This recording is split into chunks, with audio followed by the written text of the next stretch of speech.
সংগ্রামী যৌথ মঞ্চের ব্যানারে যে ৪২টি সংগঠন আজ সারা রাজ্যব্যাপী কর্মবিরতি বা ধর্মঘটের ডাক দিয়েছিল, তাতে কয়েকটি বিচ্ছিন্ন ঘটনা ছাড়া আন্দোলন সর্বাত্মক ও সফল হয়েছে বলে আন্দোলনকারীদের পক্ষ থেকে বলা হয়েছে। যদিও সরকার পক্ষের সরকারি কর্মচারী সংগঠন এই ধর্মঘটকে অনৈতিক ও ব্যর্থ হয়েছে বলে দাবি করেছেন, তবে আমাদের প্রতিনিধিরা যে সামগ্রিক চিত্র তুলে ধরেছেন তাতে এটা পরিষ্কার যে প্রায় অধিকাংশ বিদ্যালয় বন্ধ ছিল এবং যে কটি বিদ্যালয় খোলা ছিল তাতে ছাত্রছাত্রীর সংখ্যা কম থাকায় পঠন পাঠন হয়নি বললেই চলে। সরকারি অফিসগুলিতে গ্রুপ বি, সি এবং ডি কর্মীদের অধিকাংশই অনুপস্থিত ছিল এবং যে কজন উপস্থিত হয়েছিলেন তারা সরকারি দলের নেতৃস্থানীয় বা প্রভাবশালী। স্বচ্ছ নিয়োগ ও ডিএর দাবিতে যে আন্দোলন দানা বেঁধেছে তা যে একটা ভয়ঙ্কর আকার ধারণ করতে চলেছে তা আজকের ধর্মঘটের মধ্য দিয়েই পরিষ্কার হয়েছে। হাজার হাজার শিক্ষক ও সরকারি কর্মচারী রাজ্যের বিভিন্ন জেলা থেকে কলকাতার শহীদ মিনারে উপস্থিত ছিলেন আজকে। বাকিরা জেলায় জেলায় আন্দোলনে সামিল হয়েছিলেন। পশ্চিম মেদিনীপুরের বিদ্যাসাগর বিশ্ববিদ্যালয়ের প্রধান ফটকের সামনে এআইডিএসের পক্ষ থেকে পিকেটিং শুরু করলে তৃণমূল আশ্রিত কর্মচারী ও কিছু দুষ্কৃতকারী তাদের উপর চড়াও হয়, এক প্রস্থ হাতাহাতিও হয়। এরপর মেদিনীপুর কলেজ গেটেও এই একই অশান্তি ছড়িয়ে পড়ে। পরে পুলিশ এসে অবস্থা আয়ত্তে আনলেও তারা বেশ কিছু আন্দোলনকারীদের গ্রেপ্তার করে বলে সূত্রের খবর। নদিয়ার কৃষ্ণনগরেও শেষ দপ্তরের জলঙ্গি ভবনে আন্দোলনকারীদের উপর পুলিশ নেমে আসে। পুলিশ আন্দোলনকারীদের হটিয়ে দিয়ে অবস্থা স্বাভাবিক আনার চেষ্টা করে। এদিকে এক সরকারি রিপোর্ট অনুযায়ী কেবলমাত্র কৃষ্ণনগর সদর ৩ নম্বর সার্কেলের ৫৯টি প্রাইমারি স্কুলের মধ্যে ১৪টি খোলা ছিল, বাকি সব বন্ধ ছিল। 10টি এসএসকেএমএস এর মধ্যে 8টি বন্ধ ছিল, আর যে কটি স্কুল খোলা ছিল সেগুলিতে ছাত্রছাত্রীর সংখ্যা অত্যন্ত অল্প ছিল। রাজ্যের directorate of land records and সার্ভের পাঠানো রিপোর্ট অনুযায়ী 59 জন এ ক্যাটাগরি এমপ্লয়িজের মধ্যে 3 জন কেবলমাত্র অনুপস্থিত ছিলেন, কিন্তু 124 জন গ্রুপ বি ও সি এর মধ্যে 114 জন অনুপস্থিত ও 16 জন গ্রুপ ডি এর মধ্যে 16 জনই অনুপস্থিত ছিলেন। হামিংবার্ড নিউজ বাংলার ক্যামেরায় কি চিত্র উঠে এসেছে এবং কে কি বলেছেন দেখুন।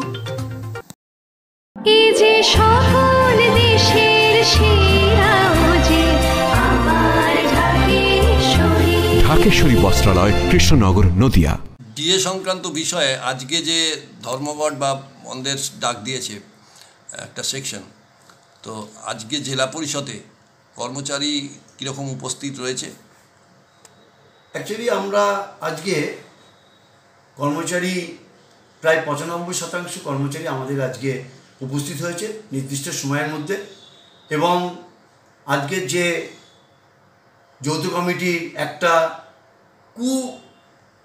চিন্তাভাবনা নিয়ে যে উন্নয়নকে স্তব্ধ করতে পারলে, পেন স্ট্রাইক, ধর্মঘট করতে পারলে যে একটা অ্যাডমিনিস্ট্রেশনে একটা বাধাপ্রাপ্ত হবে, তাকে ব্যর্থ করার জন্য আমার কর্মচারী সমস্ত কর্মচারী, আমাদের সংগঠনের সমস্ত কর্মচারীতে এসছেন এবং কিছু কর্মচারী আসেনি 5%, তারা তাদেরকে সমর্থন করছেন।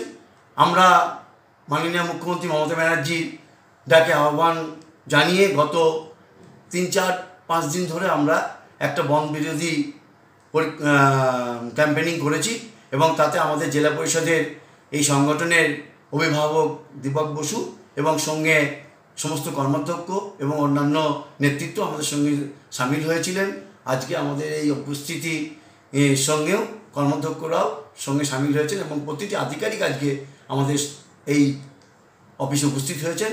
আমরা আজকে এই বন্ধকে একদম ব্যর্থ করে দিয়েছি। আমাদের সরকারি কর্মচারী, পশ্চিমবঙ্গ রাজ্য সরকারি কর্মচারী নেতৃত্বে যে আমাদের নির্দেশ ছিল, সেই নির্দেশকে মান্যতা দিয়ে আমরা আজকে আমাদের এই বন্ধকে সম্পূর্ণভাবে ব্যর্থ করার জন্য প্রত্যেককে উপস্থিত করাতে পেরেছি। আজকে আপনাদের ডাকা ধর্মঘটে শিক্ষকরা বা সরকারি কর্মচারীরা কিভাবে সাড়া দিয়েছে? গতকাল আমরা যখন বিভিন্ন অফিসে ঘুরি এবং শিক্ষালয়ে ঘুরি, তখনই আমরা বুঝতে পেরেছিলাম যে ধর্মঘট সর্বাত্মক হতে চলেছে। আর এই সর্বাত্মক যে ধর্মঘট হলো, তার জন্য সবথেকে বেশি যদি ধন্যবাদ কাউকে দিতে হয় তাহলে শাসক তৃণমূলকেই দিতে হবে। এই কারণে তারা যে গতকাল যেভাবে বিদ্যালয়গুলোতে বাধা সৃষ্টি করেছে ঢোকার জন্য, গিয়ে হুমকি দিয়েছে, সেটা আগুনে ঘি দিয়েছে, কর্মচারীদের ক্ষোভের আগুনে ঘি দিয়েছে। আজকে যে ধর্মঘটের চিত্রটা সকাল থেকে বিভিন্ন পশ্চিমবঙ্গের বিভিন্ন প্রান্তে যে খবর আমাদের কাছে আছে, আমাদের যৌথ সংগ্রামী মঞ্চের কাছে যে খবর আছে এবং প্রেসের কাছেও যে খবর আছে, সর্বাত্মক ধর্মঘট হচ্ছে। এবং তৃণমূলের আমলে 2011 সাল থেকে 11 সালের পরে এই ধর্মঘটের ছবি সাধারণভাবে দেখা যায়নি। এবং এটা একটা মানুষের মধ্যে, ধর্মঘটটা মূলত প্রশাসনিক ধর্মঘট হলেও একটা সাধারণ ধর্মঘটের রূপ নিয়েছে শহরে, বিভিন্ন কৃষ্ণগড় শহরেতে বটেও আমাদের কাছে খবর আছে, বহরমপুর শহরে, কলকাতাতেও প্রায় সাধারণ ধর্মঘটের একটা রূপ নিয়েছে। বিভিন্ন দপ্তরে কর্মচারীদের উপস্থিতি সেই অর্থে নগণ্য। হয়তো সন্ধ্যেবেলা মুখ্যমন্ত্রী দাবি করবেন 80% কর্মচারী উপস্থিত আছেন ইত্যাদি ইত্যাদি দাবি করবেন, কিন্তু প্রশ্নটা হচ্ছে যে বেশিরভাগ কর্মচারী দপ্তরে অনুপস্থিত আছেন এবং তারা খুব সাহসের সঙ্গে এই ব্রেকথ্রুটা খুব সাহসের সঙ্গে তাদের করা উচিত ছিল, তারা সেটা করেছেন।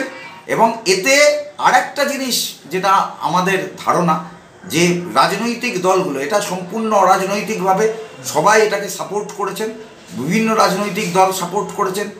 এর কিছুটা ফলশ্রুতি রাজনৈতিক দলগুলো যারা সাপোর্ট করেছেন তারাও পাবেন, যে পালস, অর্থাৎ এই সরকারের বিরুদ্ধে ধর্মঘট করা যায় না, এই সরকারের বিরুদ্ধে আন্দোলন করা যায় না, এই সরকারের বিরুদ্ধে আন্দোলন করা মানেই আক্রমণ। মানুষের মধ্যে যে এই ভয় ছিল সেই ভয় কাটিয়ে উঠেছে।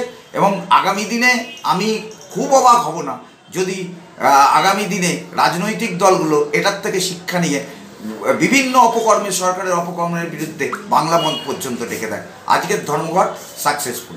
আচ্ছা, নদিয়া জেলায় কোনো অশান্তির এখনো কোনো অপ্রীতিকর ঘটনা খবর আমরা পাইনি।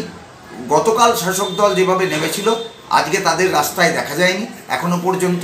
তবে বিভিন্ন জায়গায় পুলিশ পোস্টিং আছে। আমাদের কাছে যেটা খবর আছে, আমি এখনই পর্যন্ত কোনো ছবি পাইনি, কিন্তু খবর আছে যে জলঙ্গি ভবনে যখন পিকেটিং করছিলেন কর্মচারীরা, সেই পিকেটিংকে তুলে দেওয়া হয়েছে। কিন্তু অন্যান্য জায়গায় যে পিকেটিং আছে সেখানে প্রচুর কর্মচারীরা পিকেটিং করছেন, সেই পিকেটিং তোলার সাহস শাসক দলের বা সরকারের বা পুলিশ কেউ সেই উদ্যোগ নেয়নি। আপনাদের ডাকা ধর্মঘট কীরকম হয়েছে? গতকাল থেকে বিভিন্ন সমাজবিরোধী শক্তি তারা স্কুলে গিয়ে বিভিন্ন রকম ভয়ভীতির পরিবেশ সৃষ্টি করা সত্ত্বেও ধর্মঘট কৃষ্ণনগর তথা নদিয়া জেলায় সর্বাত্মক। বিভিন্ন বিদ্যালয়ে কিছু স্কুল একদমই খোলেনি, কিছু স্কুল নামমাত্র খুললেও বেশিরভাগ শিক্ষক শিক্ষিকা অনুপস্থিত ছিলেন। আদালত পুরোপুরি বন্ধ ছিল এবং অন্যান্য সরকারি অফিসগুলোতেও উপস্থিতির হার ছিল নবান্ন। নদিয়া জেলা থেকে বহু শিক্ষক শিক্ষিকা আজকে শহীদ মিনারে ধর্নামঞ্চে গিয়েছেন, অনেকে বিদ্যালয়ের সামনে গেট পিকেটিং করেছেন এবং ধর্মঘটের সমর্থনে স্লোগান দিয়েছেন। আজকে আমাদের নদিয়া জেলায় ধর্মঘট সম্পূর্ণ সফল এবং সর্বাত্মক। এরপরে আপনাদের কোনো ভূমিকা থাকবে? দেখুন, এটা একটা কন্টিনিউইং প্রসেস। আমরা যে মূল দুটো দাবি নিয়ে লড়ছি, একটা হচ্ছে বকেয়া মহার্ঘ ভাতা, দ্বিতীয়টা হচ্ছে যে স্বচ্ছ নিয়োগ। আজকে আপনি দেখেছেন নিশ্চয়ই এসএসসির গ্রুপ সি আজকে 842 জনের চাকরি বাতিল হয়েছে। এর আগে আমরা গ্রুপ ডির চাকরি বাতিল দেখেছি, নবম দশমের দেখেছি, একাদশ দ্বাদশের দেখেছি, প্রাথমিকের দেখেছি। এবং শহীদ মিনারে আমাদের যেখানে অবস্থান চলছে তার ঠিক পাশেই এই যে যোগ্য বঞ্চিত চাকরি প্রার্থীরা আজকে 700 দিনের ওপর, মানে প্রায় 2 বছরের কাছাকাছি বসে সেখানে আন্দোলন চালাচ্ছেন।